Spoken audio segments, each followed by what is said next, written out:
Good afternoon, everyone. Welcome. I'm going to give it just a couple minutes as we allow people to join the webinar. Got about a minute until the top of the hour.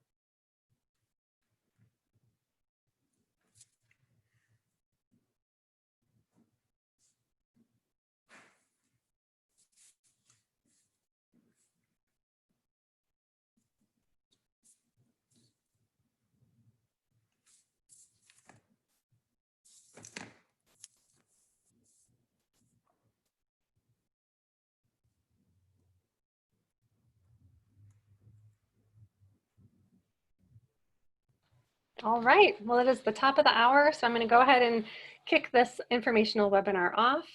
Hi to everyone, I'm Dr. Sue Visser, and I am, in normal times, the Associate Director for Policy and Extramural Programs for the Division of Vector-Borne Diseases in the National Center for Emerging and Zoonotic Infectious Diseases. But currently, I am deployed to CDC's Level 1 COVID-19 emergency response as the Policy and Partnerships Lead for the Health Systems and Worker Safety Task Force of the response. And I've been in that role since early March and have worked collectively with a group of people, some of whom I have here with me today, on this new funding opportunity announcement. We're really glad that you have joined us. The National Center for Emerging and Zoonotic Infectious Diseases is the host center for this NOFO that we hope will actually serve many of the centers here at CDC and help us get to and reach a really important population who can help us with preventing and controlling infectious diseases. I'd like to recognize my co-presenters here with me today, Michael Craig from the Division of Healthcare Quality Promotion in the Antibiotic Resistance Program, and that's going to be the home of where this funding opportunity cooperative agreement will sit. As well as Charles Denard, who's a public analyst also from DHQP, and he helped us really every day with putting this funding opportunity announcement together. So I'm so grateful. As well as Jess Sweeney, who is my colleague from the Division of Food, Water, and Enteric Diseases, DFWED, and was the NOFO co-author with me. So she will be handling and triaging our Q&A feature that will go over to us as panelists, and once we answer them, they will appear as an answered question in the Q&A box. The chat function will come straight to us as panelists, and we're going to keep that as a log so everyone else will not see anything that you put in the chat function. However, we would like you to right now, if you are here representing an organization, to go ahead and type in just the organization that you're representing. We didn't have a registration requirement for this NOFO or the webinar to keep it nice and open and allow as many people to join as possible, but we'd love it if you could go ahead and enter that information for us. Thank you. I'd like to recognize our colleagues who are here with us from the Office of Grant Services and Robert Williams in particular. He'll be available to answer questions with us as well. And Brownie Anderson Rana, who was really a champion for getting this through very, very quickly. So thanks to her, but Robert Williams will be here with us answering questions. Just a couple housekeeping elements here. First, this is being recorded, so please don't contribute anything you wouldn't want to contribute. And we also are doing that so that we can post this later on, and other people can certainly have access to it. We also will have an FAQ that will be posted that will incorporate questions that we received during this webinar. So those will be posted within the next day or two. I already went through questions can be submitted through the question and answer box. So please keep those coming. We'll address them at the end of the presentation. And if you aren't seeing the bottom of the slide currently, if you go up to the top right of your window, you should see a full screen option. Make sure you click that, and that should take care of it. So without further ado, I'd like to hand the mic over to Michael Craig for the beginning of our presentation. Michael. Thank you, Sue, and thank you to everyone who's joining. We're really excited about this opportunity to share with you today. We're really excited about the immense interest in this new cooperative agreement. We have been working on it for a little while now, and we've in fact accelerated our work on it to try and engage as many different organizations as we can, and we're excited to see the interest that we have here. So thank you again for joining today, and really want to highlight all of the work that Sue and others behind the scenes have been working on with this solicitation, and really want to see the great engagement from all of you. And this is an exciting opportunity for us to begin working together, but it's really an opportunity for us to work together, not just now, but moving forward in the future. So let's start the presentation. Next slide.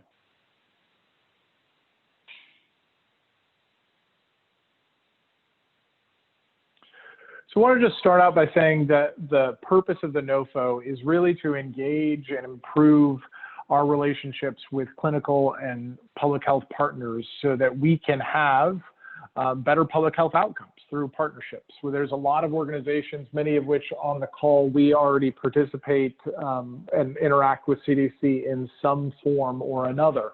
And CDC has a long history of working in collaboration with many different organizations. The partnerships that we have at CDC, though, are not always financial relationships where we have a cooperative agreement in place. And this new mechanism is actually one that is intended to extend that so that we do have direct engagement with clinical and public health organizations. And it's specifically directed to prevent and control emerging and re-emerging infectious disease threats. And that is a very broad term, and it is intentionally broad. This NOFO has been born out of the current pandemic, but we do see this as an opportunity to engage organizations not just related to COVID-19 and what we're dealing with right now, although that will be the initial focus of a lot of the work and a lot of the projects that you'll see in the cooperative agreement. But it is going to be an opportunity to engage on other topics as well.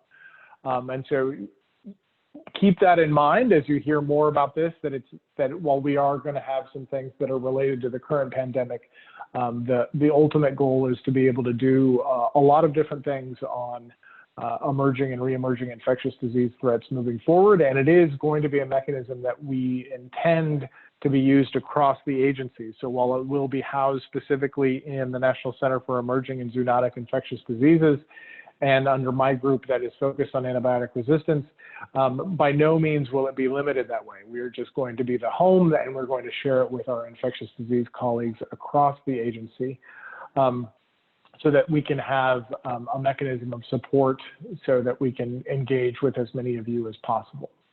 So really, moving on, the purpose that we want to note is that we want to fund organizations that reach professionals at the front line of preventing and controlling infectious disease threats in the U.S. And COVID-19 is an example of that. But in terms of what we're talking about in engaging those frontline healthcare providers, we're talking about clinicians, other healthcare professionals, healthcare systems, and organizations and institutions responsible for patient care and infectious disease prevention and control in the U.S. These are certainly big cross-cutting categories, and there are a lot of different opportunities and projects that we could have under the cooperative agreement. And this is really intended to be a great umbrella to reach a lot of those clinical and public health groups in ways, like I said, that we have not been able to do to date. Sue, next slide. So the operational goal is really to establish a roster of organizations that would be pre-identified and pre-approved for rapid funding by CDC to address, again, emerging and re-emerging public health threats like COVID-19. And this is going to be very important, and want you to really hear from Sue and later Charles Denard and others from the team who are working on this, is that we are going to have an approved but unfunded list of grantees, an ABU list, which is really important because it will, if you qualify, it means that you are going to be in a cohort of organizations that we can reach out to directly and support projects with over the next few years during the life of this cooperative agreement. That's important because we want to highlight, one, that we're going to have some projects that will be funded in short order related to the pandemic, but we don't want anyone to think that that's all that we're going to do, or that that's going to be the universe of projects that we're going to be supporting. We do see this as a marathon of working with all of you and engaging with you on a number of different issues. And so we will be putting out other projects on other topics in future years. And just want to sort of note that, because some organizations are going to be on the approved but unfunded list, which is critically important for us to work with you in the future, even if you do not receive funding for a specific project in the near term. I want to just put that out there in the front, because we do want the largest, strongest, most experienced cohort of organizations on this list as possible, because it gives us greater flexibility ultimately to accomplish the goals of the Centers for Disease Control and to address the challenges that we face with emerging and re-emerging infectious diseases. And want to just note to you that that is at the heart of what we want to do here. Our goal is to have a group of organizations that we can work in concert and in partnership with, so that we can further our goals of protecting the most people from infectious disease threats. And Sue, with that, I'm going to turn it back over to you. Sounds good. Thank you, Michael. And as Michael mentioned, this might be a unique funding opportunity announcement to many of you, this umbrella cooperative agreement mechanism that would generate this approved but unfunded list. So I want to talk a little bit more about it and get you a little more familiar if you're not already. So for the funding strategy, again, we'll have this list of pre-approved organizations that may be funded once CDC has determined a public health exists and we have the funds to address that public health threat.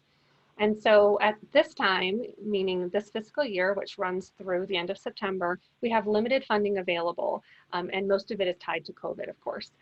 Initial recipients will respond to at least 2 of the program strategies related to an infectious disease. And it could be COVID, but as I'll mention later, it could be another infectious disease that may be more relevant for you, or just that you would prefer to write a project plan about. We will have additional funding that might be available contingent upon the availability of an appropriation, and that's at CDC's sole discretion. When we have that funding available, we'll provide additional guidance specific to that funding availability. And we will provide that guidance to those on the approved but unfunded list, stating that we are invoking this NOFO. We would like to fund projects related to this specific public health threat, and provide guidance to support you in developing future project plans or adapting your existing project plan for the public health threat at hand. There is no ceiling on this 5-year funding opportunity, which is, we think, really important, because we can't foresee, we couldn't foresee Zika, we couldn't foresee COVID-19, and so we really have to make sure that we have flexible mechanisms to allow us to get the resources that we need out to all of you to help us disseminate our guidance and to implement that guidance and inform it for the future.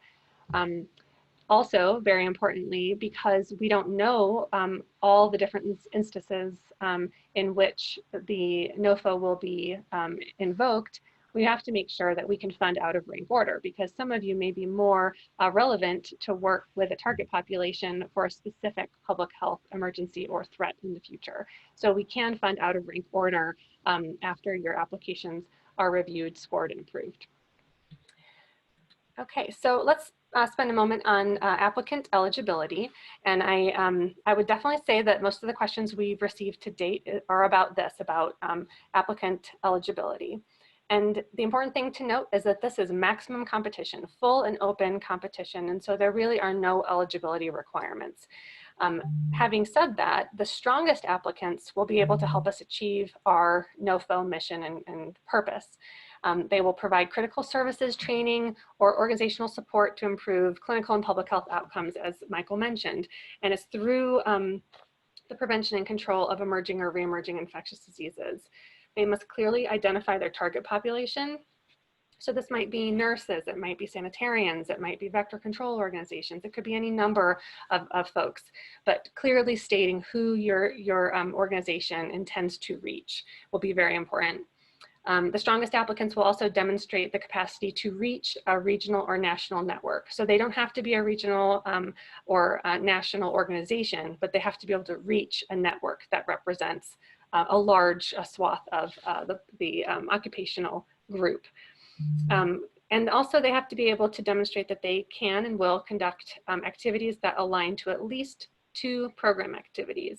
So it will be a non-responsive application if the activities tie back to only one program strategy. And finally, the strongest applicants will also demonstrate an ability to impact and engage populations who may have occupational, ethnic, geographic factors that increase their risk of contracting infectious diseases. So I mentioned the target population, and this is going to be really important because this signals to potential CDC programs who may fund your work who it is that you can reach. And so this will vary, the need will vary depending on the public health threat, who we need to reach. In many cases, for infectious diseases, many of the groups that you represent are really, really critical to our response. The activities should directly impact the health of the public, but through prevention and control activities conducted by the target population with whom you will reach and work with. And this NOFO seeks to fund organizations that, as we mentioned, reach clinical specialties and healthcare provider groups, but also occupational groups like sanitation workers, hospital associations, correctional health care workers. You can see all of these different examples, and we really want to show you that if you have someone, if you're representing or are reaching a group that is working in the interest of preventing and controlling emerging or re-emerging infectious diseases, then this is a group that could potentially be very useful for us, and it would be an appropriate target population to include in your application. So there are 5 program strategies for this funding opportunity. The first is disseminate and adopt. So here we would like help supporting our work in dissemination and adoption of guidance, clinical guidelines, and best practices for the prevention and control of emerging and re-emerging infectious diseases. The second program strategy, inform and adapt. So inform and support CDC in the development of guidance, tools, and best practices, including collecting and communicating individual expert opinions. We're not looking for consensus on this one, but just pulling information together and sharing it back with us from experts and those on the front line that can inform updates to our existing guidance. And that allows us to better consider the needs of specific patient populations, clinical specialties, and industry sectors. The third program strategy is target and train. So engage healthcare workers and frontline personnel and lead training and CDC best practices for the broader workforce. We also want to be able to target guidance and tools to better reach some of these communities and populations that are at increased risk of infectious diseases to help reduce the disease spread in targeted workplaces or settings. Program strategy 4 is integrate and extend. And here we're looking to integrate and cross subspecialty networks for information sharing and problem solving. We've used the terms in the past rapid or living learning networks, and this helps us to integrate the networks and help them more quickly identify best practices and learn from each other on how to implement guidance around prevention and control of infectious diseases. And finally, the 5th program strategy is evaluate and improve. So evaluate the impact of all the strategies that we've discussed in improving infection prevention and control, and implement continuous improvement by assessing and monitoring performance related to the programs and program strategy. So if I haven't lost you by now, then hopefully you're still interested and you're wondering how to put together a work plan. So what we've done is this isn't a traditional funding opportunity announcement because we don't know every instance of when we will utilize it. So we have given you a planning scenario. So this planning scenario, you will use a target budget of about $1 million for the first 12-month period. And this is basically showing us what you would do in this context.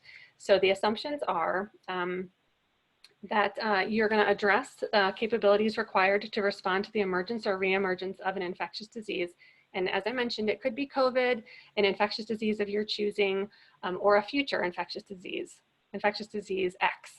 And you're going to describe the activities related to 2 or more of the program strategies that you would employ to help us reach our objectives. You would assume that we have already provided at CDC some interim guidance, our recommendations or best practices, some form of tools that we are seeking to release, and we're hoping to target that for your occupational group, for your target population. Assume that there are negative outcomes of the infectious disease that are associated with some socioeconomic groups, for example, racial or ethnic minority groups, those with disabilities, those living in rural areas that are difficult to reach perhaps.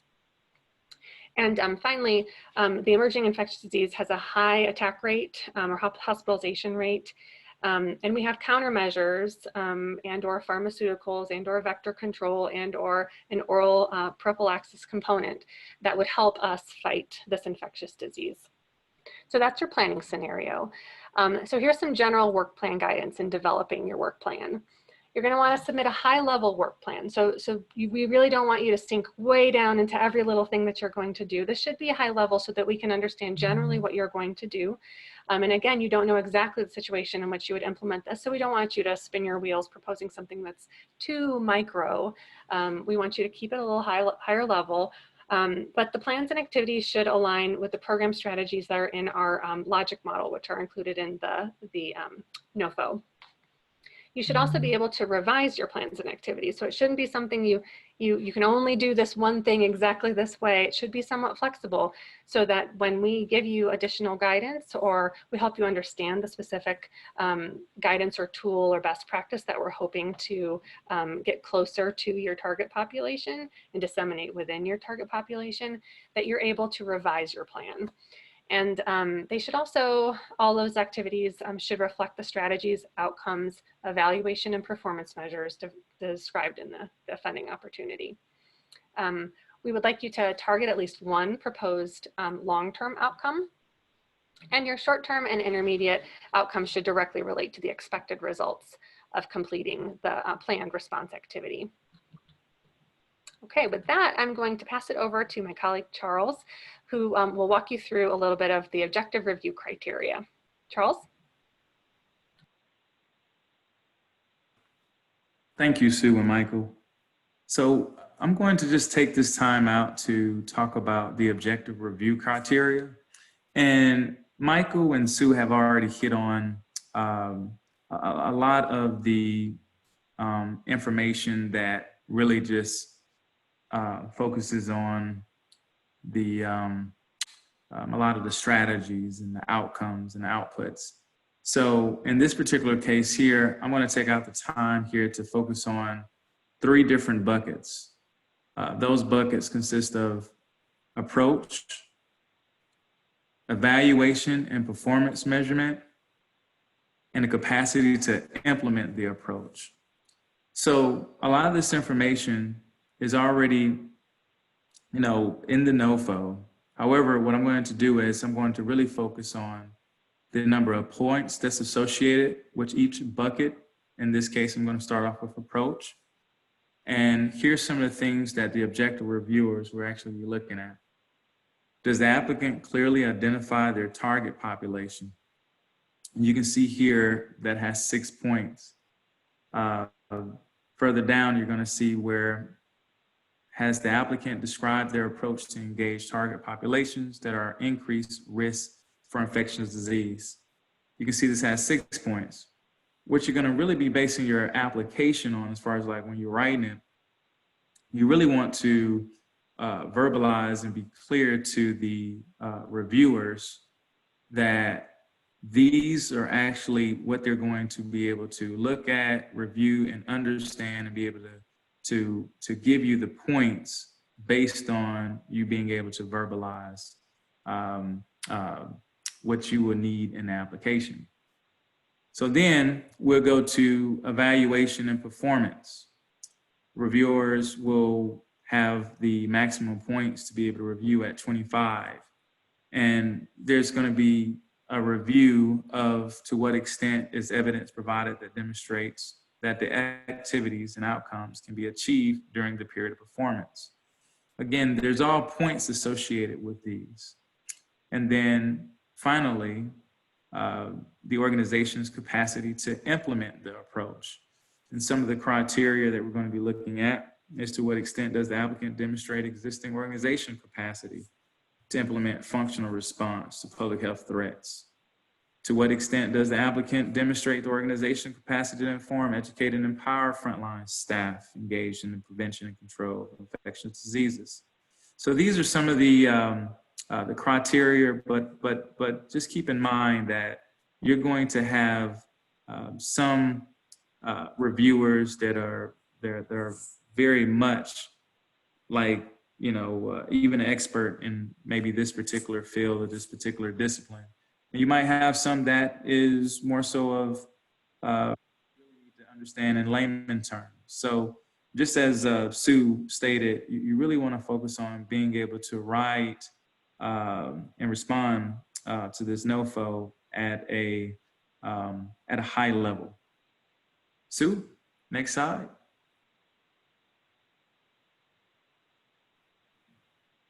Okay. Just as I stated before, there is some information that will be scored on that criteria that we just saw on the previous slide. However, there also, when the reviewers look at budgeting, there are some budget considerations that's not scored. So some of those considerations that are not scored in the budget is, to what extent is the proposed budget consistent with stated program strategies and planned program activities? Another budget consideration that's not scored is, to what extent is the proposed budget adequately justified? So, you know, what this is saying is that, as an example, when you're putting your budget together, you really want to be able to focus on like what actually makes sense, right? So, you know, if you're going to, you know, put X amount in the actual budget, it's called a budget justification, the ones that you're going to be working on, but it needs to have just that. It needs to have justification for the actual cost. And it also needs to tie into, you know, how you're going to get it done from a budgetary perspective. So that's why it needs to line up to what our program strategies are as far as how you're actually going to budget your activities. Sue, next. Okay, so it's great to be able to show you all this timeline because, you know, we're really happy that we're going to be able to have you all, in some cases, have awards out by this fiscal year, which is just amazing, given the quick turnaround for this NOFO, and also being able to have everyone lined up that's so interested in it. So I'm going to go quickly over the NOFO timeline. July 1st, the NOFO was posted, and many of you have been able to check out the NOFO, and I know that we are working on some links. So thank you for your patience. But anytime you've all reached out, we've hoped to be as quickly, as able to quickly respond to you as we can. But we're working out any issues with being able to access any links, though I believe most of them have been resolved. July the 7th, we're having the webinar that we're on right now. So those are two things that's been accomplished out of the 5 that we're going over for the NOFO timeline. July the 14th, they're the optional letters of intent. Again, they're optional. They're optional. So that just means that you don't have to actually submit the letter of intent in order to, you know, be considered. Next, we have July the 31st. Applications are due. July the 31st, applications are due. So please have those applications to us. We're definitely looking forward to them. And then September the 30th, 2020 is the anticipated award date. Again, September the 2020 is our anticipated award date. Just as Sue mentioned, we're really focusing on and going to be able to get these awards out this fiscal year. So we're looking forward to it. Next slide, Sue. Okay. And this is just the NOFO contacts. You've all been sending quite a few emails and requests to the email address box, rfack2020-2003 @cdc.gov. We greatly appreciate it. Please keep the questions or any comments you have, keep them coming. We really want to see them, really want to respond to them as quickly as possible. So thank you. You have Shonda Blue, which has been instrumental over at CDC, along with your grant staff contact, which is Robert Williams, the grants management specialist in our Office of Grant Services. Thank you so much, Robert, for being on the call and really shepherding this through. So these are some of your program contacts, grant staff contacts, and just CDC contacts where if you just need to reach out, please don't hesitate to call or email. We'd be happy to hear from you. Next slide. Okay, any questions? Handing it over to Sue. Thank you. Great. So Jess has been actively answering questions while we've been presenting, and I just want to highlight a couple as she continues to review those. And Jess, I'm going to come over to you to see if there's a few you'd like us to take live. But a couple things that were themes in the questions thus far are the letters of intent required. Nope, they're optional. We would appreciate them because it helps us anticipate how many reviewers to put in place to do the objective review. So it's really helpful if you can send in that letter of intent, but it is not required, and you will still be considered if you submit an application and you have not submitted in a letter of intent. There were a couple questions about the period of performance. So we fund annual projects each year, but the full period of this funding opportunity is a 5-year cooperative agreement. So each project proposal is a year typically, but it is a 5-year cooperative agreement. I'm looking at a couple more of these. A lot of questions about access to these slides, and we'll have this entire recording available on the Office of Grant Services website, which we will send out, as well as I believe we can have a copy of these slides. That's no problem separately if that's easier, along with our frequently asked questions, which will incorporate a number of the questions that you guys have been answering or asking here. Jess, are there any questions you'd like us to answer live, particularly something that might be for Office of Grant Services or Charles? Absolutely. I think that there's just a little bit of confusion on the scenario that the applicants will be providing as an example as part of their application. Are there things that they need to already have in place that they mention in the scenario? Should there be more than one project? So I think just touching on exactly what we do and don't expect ahead of time. And I think, you know, specifically, if you have other questions, please feel free to reach out to our mailbox that's available at grants.gov. But I think touching a little bit more on that would be helpful for a few of the folks on the line. Sounds good. So I recognize this is a different sort of application because you're using this planning scenario that we have given you, and you're going to pick the infectious disease of interest, the infectious disease that you want to focus on, and it might differ from what you're ultimately funded to work on. So again, want to keep it high level, want to talk about the activities that you're going to propose that track back to those program strategies. You don't have to have things, for example, like subcontracts in place, though you might propose that you would would secure subcontracts with specific groups if that's really central to your activity mission. But you don't have to have those in place to submit this application. In the future, if we were to fund a project, we would want to have some awareness and approval of subcontracts. That's included in the NOFO. But at this time, you don't have to have those in place to submit. You also don't have to have your full staff in place to do the work. So let's say, for example, you wanted to propose some activities and you knew that you needed to hire some individuals to do that. You could propose hiring those individuals and not necessarily have them on staff yet. So that's something that's really important.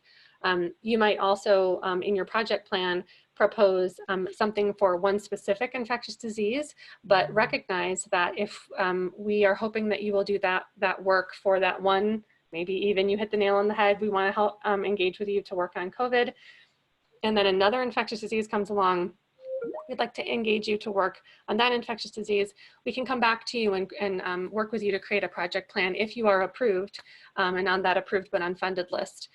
We can come back and work with you on different infectious diseases. So don't feel as though just because you proposed one infectious disease that you can't propose a project plan that would be responsive to a different public health threat in the future.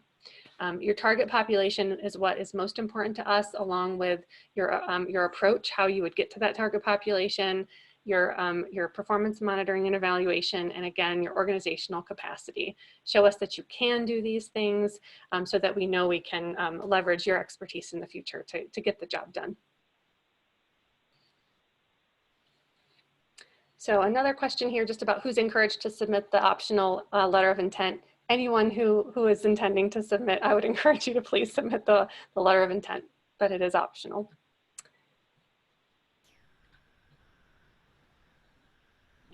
And I think I covered this one. I'm going to answer live. It's just the benefit of submitting the letter of intent is showing your interest to us and helping us plan to do that objective review. So if you would please do that, we would appreciate it, but it is not required.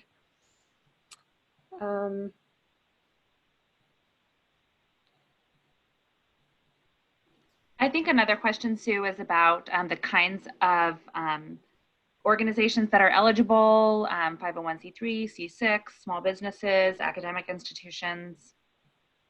Yeah, all eligible. Again, there's maximum competition and we don't have any eligibility criteria. Just the strongest applicants will be able to do those things that I went through, reach a regional or national group of individuals working at the front line of preventing and controlling infectious diseases. There's an interesting one here about representing an organization that has a base in the United States and has an office in Puerto Rico. Should we present 2 applications or only one and include that we have capabilities to respond in the territory? I would submit 1 application. I'm going to ask Charles and Robert to concur with me on that. But I think if you just reflect that you would be able to cover different regions of the country, and that Puerto Rico as a US territory is an extremely important region in the United States, that could be just incorporated into your organizational capacity, and then you could submit one project application. Charles and Robert, do you concur? Do, yes. Great, thank you. I think I answered this one already. Will we need NIH biosketches for key personnel in the proposal?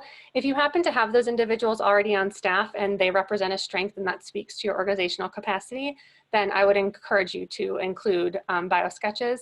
But again, those are not required. It could be conditional upon receiving the funds that you would hire personnel, and therefore you don't have everyone on staff. Encouraged, but definitely not required. Are there salary caps for any key personnel or consultants? Can I ask Charles or Robert to address that one? Any salary caps for key personnel or consultants? I mean, we would have to examine it as case by case. We also check for reasonableness. So it's not a blanket answer. It's kind of one of those things where it's got to be submitted and we'll tell you if it's feasible or not. Great, thank you, Robert. I have a question here. Will we be expected to carry out the proposed projects, or are they just to demonstrate capacity for selection purposes? So when you submit an application to us, we hope that if funded, you intend to do the work, but you would not be expected to do the work until you received a notice of award. It is not a binding contract for you to submit the application for the cooperative agreement work. Robert or Charles, did I miss anything on that? Anything you want to add? No, I'm good. Great, thank you.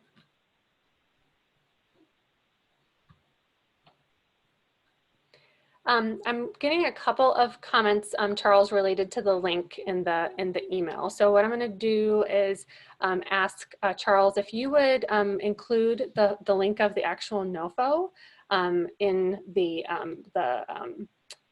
question and answer box or in the chat box to everyone. Hopefully that will pull everything together. I know Charles said that there were some issues with some of the links for certain people and not others. So again, if you're having any trouble, the email box that's listed on this slide, rfa-ck20-2003@cdc.gov, just send us a quick email and we will send you a full copy of the NOFO.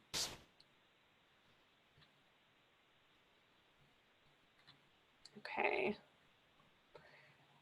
So there's a question here, how many entities do you plan to fund? That is an excellent question. We estimated about 24 on the approved but unfunded list, but we want to be very inclusive. If we get more than that in terms of strong applications, we will put more folks on the approved but unfunded list.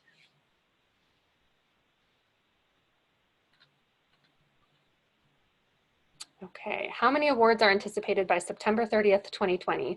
This will largely be dependent upon the activities inside CDC, end of year fund availability for non-COVID projects, and for COVID projects, the task forces are putting through spend plan requests, and so it's contingent upon availability of funds through those processes.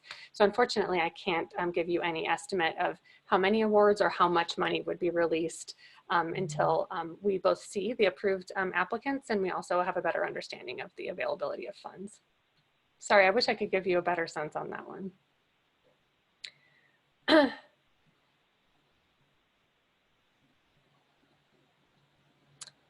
This is a great question from a smaller organization who is wondering if we will accept projects from consortiums. So that is a question I'll toss over to Charles and Robert.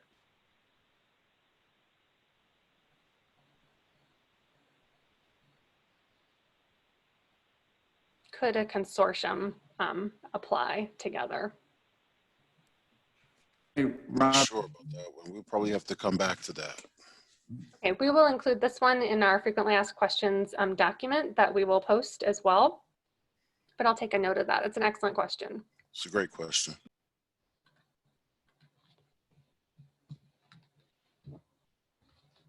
Okay. Here's a question, can you select more than one infectious disease? I thought the focus was on COVID-19.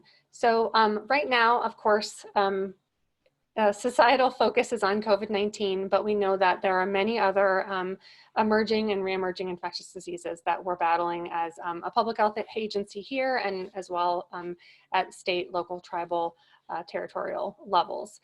So this is definitely a broad funding opportunity announcement.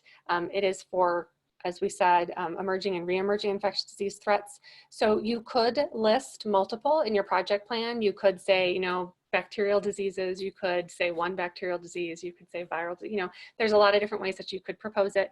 We are not going to be, we won't penalize you for including multiple infectious diseases if it just makes sense for your activities and your project plan. Sue, there's been a couple similar questions about organizations that might reach more than one population. So maybe you would be reaching people who work in seafood processing facilities as well as people who are working on fruit farms in the summer, and whether or not they need to address all of those populations in their proposal.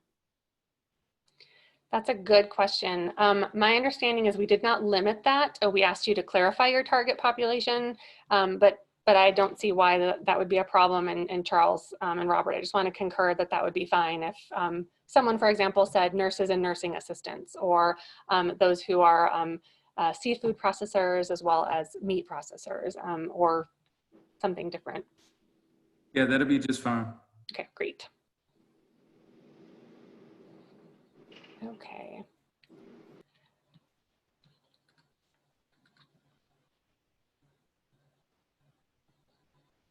A couple questions on, can you propose the same approach for multiple infectious diseases that you select if it makes intuitive sense? For sure. If you think that those same activities for those program strategies would be pertinent for multiple infectious diseases, that's just fine.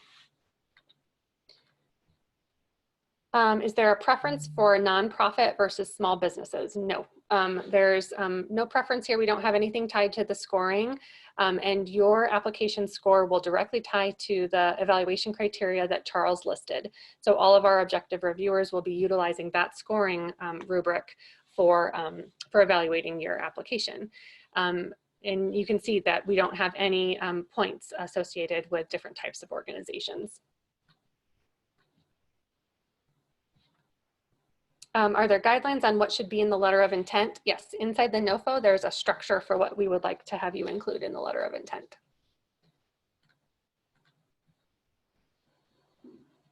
Okay, I think we have a few of these, so I'm just going to answer it again. We know that by including and starting with clinicians and clinical subspecialties, that we may have led some of you off to thinking that this is just for engaging with clinicians and frontline medical communities. And I want to reassure you that that's a very important group, and we definitely want to get to those occupational groups. But what this attendee wrote as other essential occupations of interest, for example, food service and food ag, that is a perfect target population to propose. So just want to reassure you all. Okay. Jess, anything else you're seeing trending in our questions? Lots of questions coming in, which is great. And we will incorporate these into our FAQ document, as I mentioned. So I think that there's been some questions about the length of the project versus the length of a future funding opportunity that may arise if and when a recipient has a CDC program that would like to work with them, and whether or not organizations can be worked with more than once over the 5-year period with different organizations or different offices within the CDC. I'm not sure I followed that one as well, Jess. Sure, sorry. So I think the question is, if part of CDC was to engage an organization for an 18-month project, could that project be extended, or could they also work with a second CDC office on a separate project after the end? Are they only eligible for one project during the 5-year period? I see. The answer to that one is no. That one's easy. Yeah. So, so an individual organization could be funded for multiple programs across CDC simultaneously, in series, overlapping in different ways.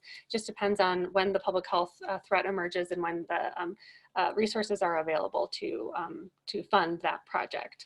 But yes, and if any of you are familiar with the CSTLTS umbrella cooperative agreement, this is a similar sort of a model. So I and vector-borne diseases might want to fund a project with one of their approved but unfunded recipients, and Jess over in DFWED might be interested in funding that same partner for a completely different public health threat in food and water. So definitely these can be funded to the same partner organization simultaneously, overlapping, or in series. Okay, I have a question here, Robert and Charles, about indirect rates. Any restrictions on indirect percentages besides approved HHS CDC organization rates? Well, if you have an IDC cost rate with approved, that's great. We could use that one. But if you don't, then I guess we would have to go with your state agency or your local, but usually we go with the IDC rate that has been negotiated. So there's kind of restrictions, but not restrictions. Great. Okay. Also, Robert, while I have you, does the federal executive level 2 salary cap apply for this project and the submitted budget? Yes. I think the new limits are 197,300. So yeah, that would be for this one. Yes. Great.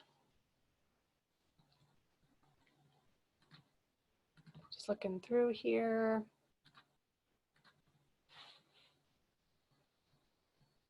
Can we address more than 2 strategies in our proposal? Definitely. You can propose activities that track to as few as 2, but no fewer than 2, and as many as all 5, and that's just fine. Okay. Jess, any other trends you're seeing? We have about 8 minutes left. No, I think the only one that I was just going to clarify is that the $1 million budget proposal that you are putting together can last for 1 year, but that is not a specific set period of time that your project needs to encompass.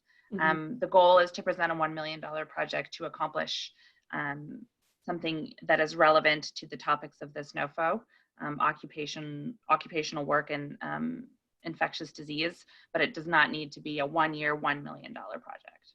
That's right. And, you know, building on that comment also, I want to make very clear as well that that $1 million budget is just a planning budget. It's showing us what you can do with that amount of budget available to you. It's possible that projects could be funded obviously at a much lower level, but still be hitting the target population you propose and at least some of the activities that you propose. Or on the flip side, it may be that we see your project plan, your activities are really strong. It's the target population we need to get to. It's working on the program strategies that we had hoped to work with you on. But we really, it's a tremendous amount of work, and we need to blow that budget by multiple fold. That is also allowable on this cooperative agreement. This is just $1 million planning budget, so we can see what you can do. Otherwise, we were concerned, you know, we would get people with many different budgets proposed, and this allows us to evaluate you all equally.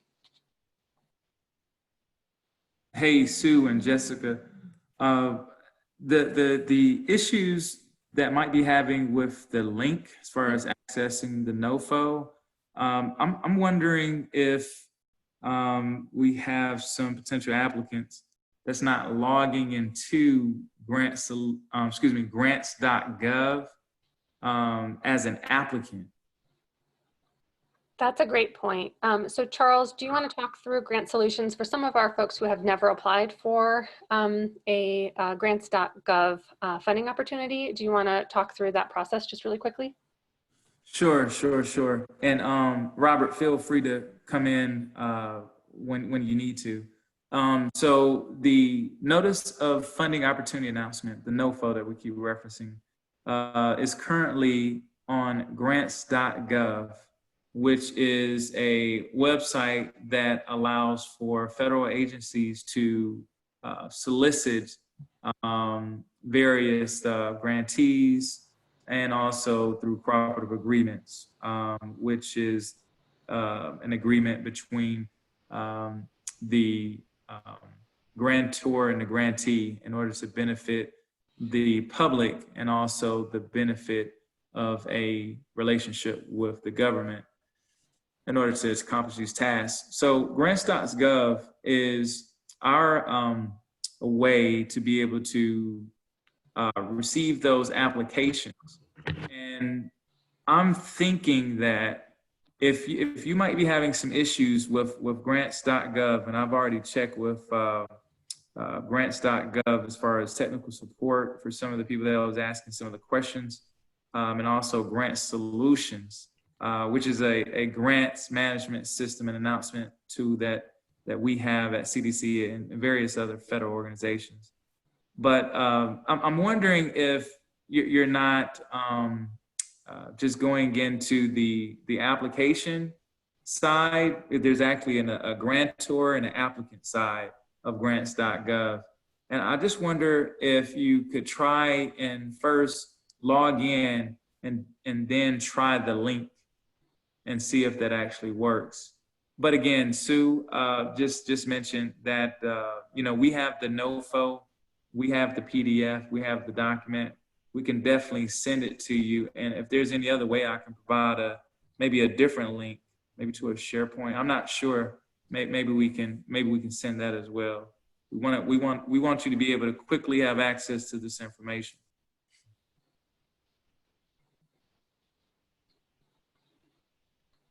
That's all, Sue. Great, thank you, Charles.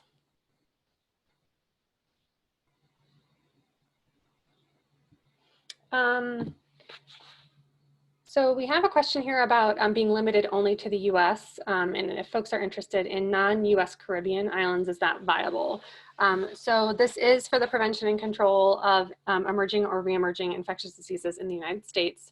To the extent that there is an immediate threat to the United States, that could be potentially mitigated through program strategy activities that are conducted in non-US Caribbean islands for the protection of the health of the United States and its territories.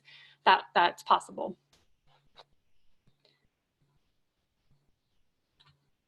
Okay, so we have about 4 more minutes. For organizations that missed the July 30th deadline, will the NOFO be open again next year for new applicants? And unfortunately, the answer is no. Once the approved but unfunded list is created, that will be the list of applicants with whom we can work now and in the future on this particular funding opportunity until it's re-announced, if it is re-announced in the future. Okay. Would getting becoming a recipient on this NOFO prevent you from getting other CDC cooperative agreements? And Charles and Robert, I believe the answer is no, to the extent that there's no duplication in terms of funding.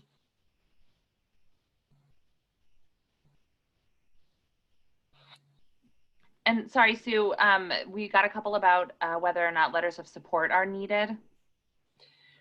So we have not required letters of support outside of a letter documenting from your organization's leadership stating that, they are both aware of this and that you have the capacity to perform this work. Outside of that, letters of support could be submitted to support both evidence of your approach and your organizational capacity, but they are not required.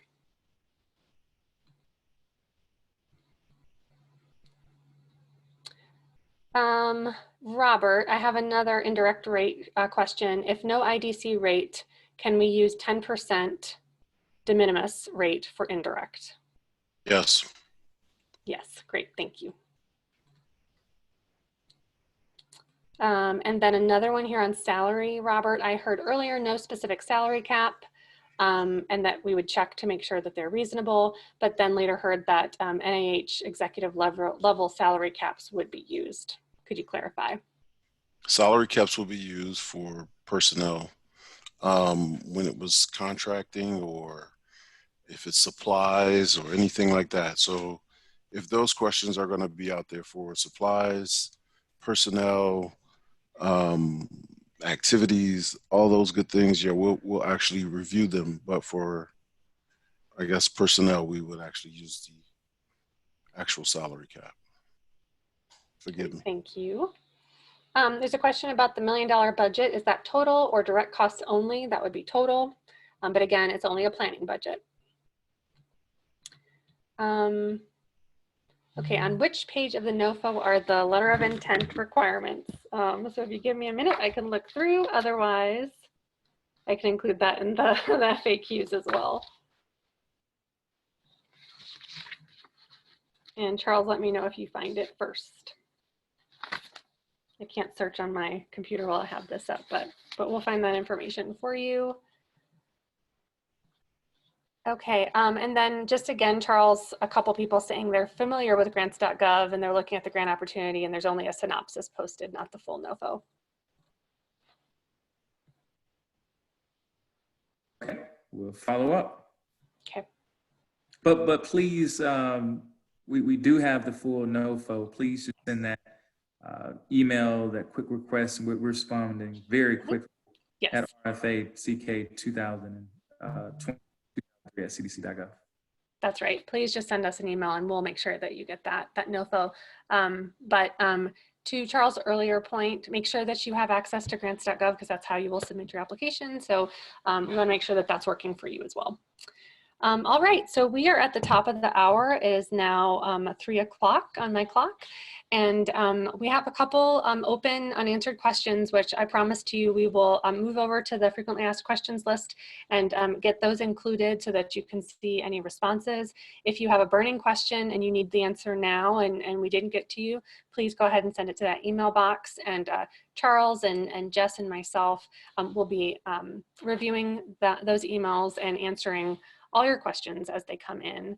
We're so grateful that you dialed in and that you're open to considering applying for this opportunity. And we hope we get to work with you soon. So write your strongest application. We can't wait to review them. Thank you so much for partnering with us at CDC. Take care.